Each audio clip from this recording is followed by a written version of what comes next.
Good morning to Mr. Hickey, staff and students. I'd like to offer you all a warm welcome to our annual ANZAC Day ceremony. Before we commence, on behalf of the Marcellin College community, we wish to pay respect to the traditional custodians of the land upon which our school stands. The Wiradjuri Ballot clan of the Woiwurrung people in the Kulin Nation. We pay respect to elders past, present and emerging. Let us join together in a silent prayer for healing of the pains caused by our ancestors. As the Marcellin College community, we stand in solidarity with our Indigenous brothers and sisters and work for justice and true reconciliation. Amen. Over time, the memory of ordinary events fades from us, but not great events. Great events in a nation's history live in our memories forever. We owe our lives and freedom to the bravery made by soldiers past and present. On ANZAC Day, we honour the ultimate sacrifice made by men and women of Australia and New Zealand during the landing in Gallipoli in 1915 and all wartime since. May we learn to embrace the mateship, teamwork, strength and vulnerability embodied by those who have fought for their country. During this tough time, where life as we knew it has become vastly challenging, may we grant ourselves the chance to emerge stronger through this adversity. Let us use the ANZACs as an example of the power in sticking together. No matter the challenge, find strength in yourself and those around you to push forward with the perseverance and dedication of the ANZACs. Remember that we are in this together, just as they were. Lest we forget. In the name of the Father, and the Son, and the Holy Spirit. Amen. As we honour the sacrifice of those who have gone before us, we commend to your gracious care and keeping all the men and women in our armed forces at home and abroad. Defend them day by day with your holy grace. Strengthen them in their trials and trepidations. Give them courage to face the perils that best them, and help them to know that nothing can separate them from your love. In Jesus Christ our Lord. Amen. With confidence in our loving God, we pray. For the service men and women who have died in the violence of war, each one remembered by and known to God, and for those who love them in death as in life. Lord, hear our prayer. For all the members of the armed forces who are in danger this day, remembering family, friends, and all who pray for their safe return. Lord, hear our prayer. For civilian men, women, and children whose lives are disfigured by war or terror. Lord, hear our prayer. For peacemakers and peacekeepers who seek to keep this world secure and free, and for us, that we may lift our eyes above the torment of this broken world. Grant us the grace to pray for those who wish to harm us. Lord, hear our prayer. For all who bear the burden and privilege of political, military, and religious leadership, may they be blessed with the gifts of wisdom and resolve in the search for reconciliation and peace. Lord, hear our prayer. In the Gospels, the lesson of Jesus' life teaches us that we are called to serve, to put the needs of others before our own, and to do all we can to make our world a better place.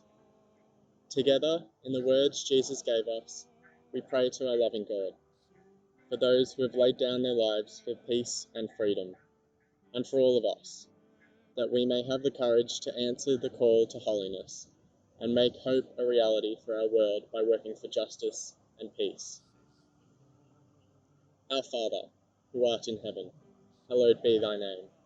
Thy kingdom come, thy will be done, on earth as it is in heaven. Give us this day our daily bread, and forgive us our trespasses, as we forgive those who trespass against us. And lead us not into temptation, but deliver us from evil. In the name of the Father, and the Son, and the Holy Spirit. Amen.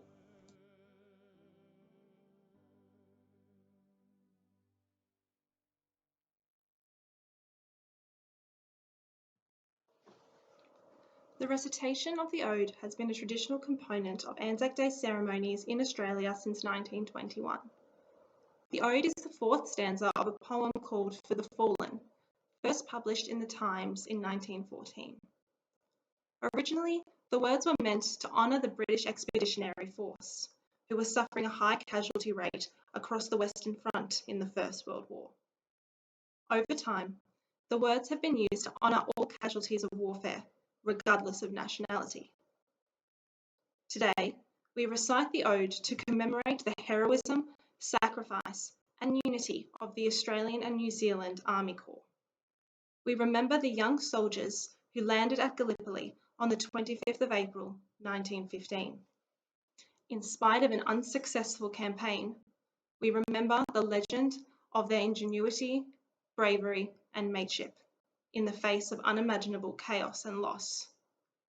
We remember all those who have fought and died in war. Most significantly, we acknowledge that the freedom and peace we experience in Australia today was built on their sacrifice. We immortalise the memory of our fallen through the Ode. They shall grow not old, as we that are left grow old.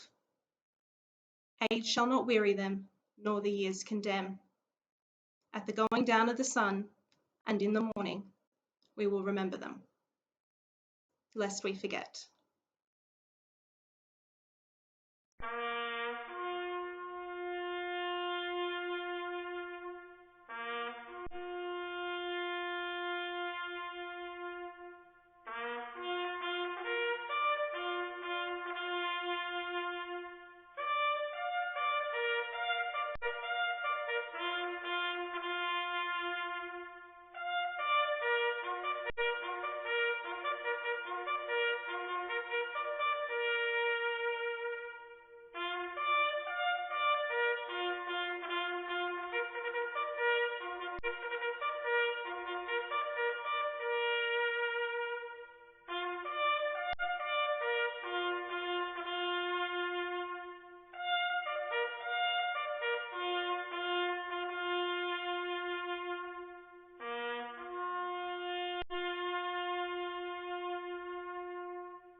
On ANZAC Day in 2009, my wife and I were on holidays in the outback of New South Wales, and we visited a small, tiny little town called Louth on the Darling River. Population of 38 people in the town and the surrounding areas. That afternoon in Louth, we went to the ANZAC Day ceremony. And it was very interesting for me because I had only been to ANZAC Day ceremonies here in Melbourne or back in Sydney. But to be in this small town, in this lovely community, where the gentleman who led the service, quite emotional, spoke about his father who was killed in the Second World War. And it dawned on me that in tiny little towns, in villages, And in big cities all around Australia, every ANZAC Day, it is being commemorated everywhere, right across the country. And it really dawned on me, I thought, why is this such a significant day? ANZAC Day represents we commemorate the landing at Gallipoli in 1915, but it's something more than that. It's a time to recognise all men and women who've paid the ultimate sacrifice for our freedom, and some facts which I'll just give you. Of the 324,000 Australians who served overseas in the First World War, 60,000 died on foreign soil. 45,000 of those died on the Western Front in the trenches in France and Belgium.